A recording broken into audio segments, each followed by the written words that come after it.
Get my shadow out the way here. Okay, this is a manhole or some. It's a deep well where we're collecting all the rainwater. Just lift the rope there. We can see the pump. Pick up. Pump will automatically turn off. As you can see, if the water gets dry, lift it up. Up.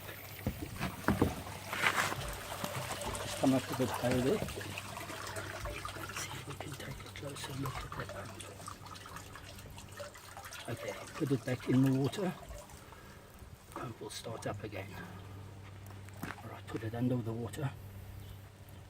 Down. You can put it inside. Thanks. Okay, leave it. Okay, there the pump starts. Okay, let's just follow the pipe.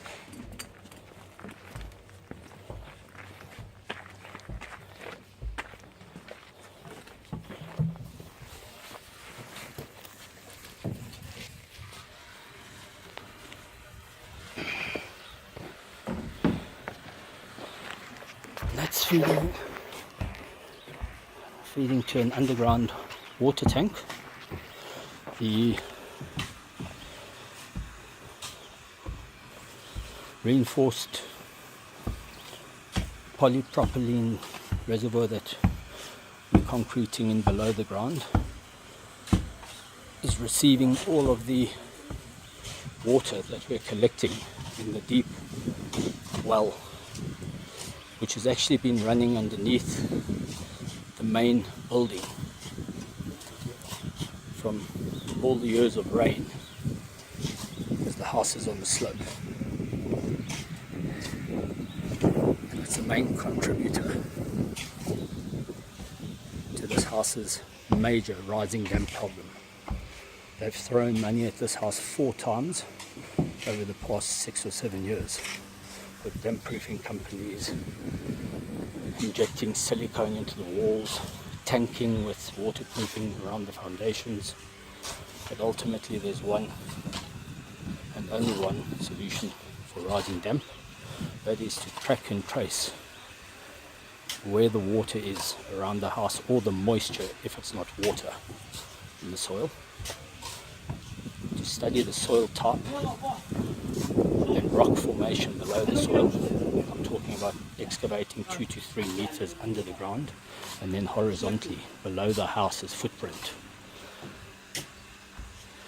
Draw soil samples, analyze them, and find out why the water remains under the house without draining. The soil moisture that is retained is in constant contact with the house foundations and the building walls, which start on any house at the foundation level below the house, regardless of whether the builder has put in a layer of DPC, damp course membrane, which is meant to separate water from the house. This is regardless in the soil with a high moisture content that cannot escape, even in a sandy loam, because the water rises with the soil via capillary action above the damp course level, making contact with the brickwork, and where the same capillary is drawn in like a candle wick draws in oil, or a sponge would suck up water. So over here what we've done is we've created a point of least resistance. We've drawn the water out from under the house by drying the soil closest and allowing it to condensate against our drainage system, form droplets, drop into a pan 2.5 meters below, and gravity feed and accumulate in underground well.